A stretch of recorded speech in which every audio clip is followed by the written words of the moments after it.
If you are watching this, you probably want the answer to one specific question. Exactly how much calories can I burn by putting weight on my back? You have likely seen the claims. You might have heard that rucking burns up to 3 times as many calories as walking, or that it's the ultimate fat loss tool for people who hate running.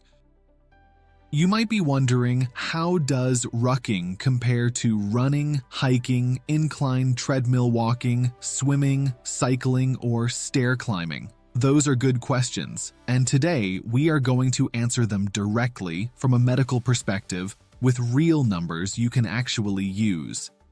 I'm Dr. Moving Better. Let's dive in. To compare anything meaningfully, we need a reference point, and that is ordinary walking. Let's use a person who weighs about 175 pounds or 80 kilograms. That is the reference point we will use throughout this episode, because all of these numbers change with body size, and I want us to be comparing apples to apples.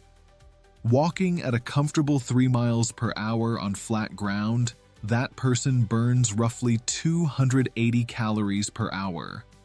That number is real, and it matters. Walking is genuinely good for you, and I say that without any qualification, but from a pure calorie-burning standpoint, unloaded walking on flat ground is an efficient activity. That efficiency keeps the calorie cost modest. 280 calories per hour is where we start. Everything else in this episode gets measured against it, and it's amazing how many calories other activities will burn. Now let's add weight while you walk. In science, we call it loaded walking, also known as rucking. The moment you start carrying weight, you burn more calories. Plus, your posture adjusts to manage the load. The muscles along your spine, your hips, and your deep core have to work continuously just to keep you balanced and upright. Every step now costs more energy than it did without the pack. If you carry, say, 20 pounds, that same walk may burn around 450 calories per hour. Increase the weight, walk uphill, or move on to rougher terrain, and now you may be looking at 500 calories per hour or more. Let's get into the specifics. We'll start with 2 comparisons that are close to rucking. The first is incline treadmill walking, like you do in the gym. A brisk walk on a meaningful incline can reach around 500 calories per hour for our reference person. That puts it right alongside moderate to harder rucking. The reason is the same principle at work. Your body is now fighting gravity more directly with every step. Going uphill demands more from your hips, your legs, and your cardiovascular system, whether you are carrying a pack or not. The second is hiking without weight. When you factor in real terrain and real elevation, hiking can reach 560 calories per hour or more, depending on how demanding the route is. On a hard enough trail, hiking can exceed what moderate rucking costs on flat ground. What rucking offers in this comparison is controllability. On a trail, the terrain sets the challenge for you. On a treadmill, you choose the incline. With a ruck, you choose the load, and you can build it deliberately and progressively over time. That kind of control is useful, especially when you are trying to make steady progress without overdoing it. Now let's move on to the comparison most people are waiting for. Running usually burns more calories per hour than rucking. At a 10-minute mile pace, that same 175-pound person burns around 785 calories per hour. That is real, and I am not going to minimize it. Running burns more calories for people who can do it consistently and recover from it well. Where rucking earns its place in this comparison is not by beating running on the number of calories burned per hour. It does not. Instead, rucking is more repeatable week after week without breaking down or burning out. For some people, running consistently is fine, But for many people, especially people with joint pain, prior injuries, or deconditioning, it becomes harder to repeat week after week.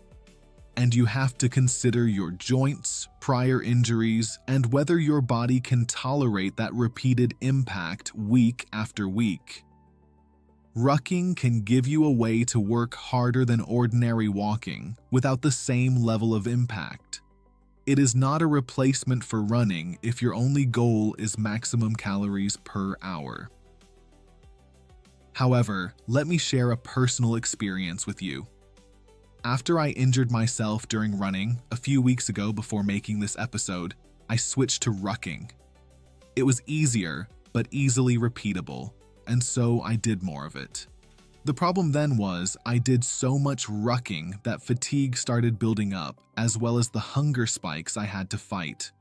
So, the take-home message is to do an activity that is sustainable but doesn't injure you or wipe you out. Pace yourself. That's rucking versus running. Let's move on to swimming, cycling, and stair climbing and how they compare to rucking. Leisure swimming is about 480 calories per hour for our 175-pound reference person. That puts it close to moderate rucking, which makes it a fair comparison point. Swimming has the advantage of zero joint impact, which makes it valuable for certain situations. But it requires water access, some comfort in the water, and a very different kind of environment. It's not for everyone. Cycling, on the other hand, is more practical for most people. I see bikers on the trails all the time. Moderate cycling sits higher, around 640 calories per hour. A harder effort on the bike, whether on the road or a stationary machine, can push well above that. Cycling can exceed rucking in burning calories, without much difficulty if the intensity is there. In the gym, you've seen the stationary bike. There are also the stair climbers, and stair climbing can burn around 720 calories per hour. If you do it for about 10 minutes, that is roughly 120 calories. That is a lot of work in a short amount of time, but it is also demanding, and not everyone can repeat it comfortably. The point of comparing all these exercises side by side is not to declare a winner in the number of calories burned. Rucking is not at the top of every category, but for many people, rucking is one of the most practical ways to make walking more demanding. The key is to use it effectively. As I mentioned before, if you overdo it, you can accumulate fatigue. But I also overdid it and ended up with foot blisters. So be smart when you ruck. Before we go any further, I want to say something important about every number in this episode because I do not want you walking away thinking any of these figures are fixed or precise. Every estimate we used is based on a specific body weight, a specific speed, and a specific surface. Change any one of those variables, and the number of calories you burn changes. Body weight matters. A heavier person burns more moving the same load. As I've already mentioned, pack weight matters a lot. Speed matters, especially as you approach the pace where walking transitions into a run. Walking uphill burns more calories than flat ground. The type of terrain you walk on also matters. Walking on soft sand, mud, or an uneven trail costs meaningfully more than pavement. And fatigue matters. As you tire over a long ruck, your form changes, your stride shortens, and the mechanical efficiency of your movement drifts. Basically, your body starts trying to conserve energy. Fitness level also plays a role that sometimes surprises people.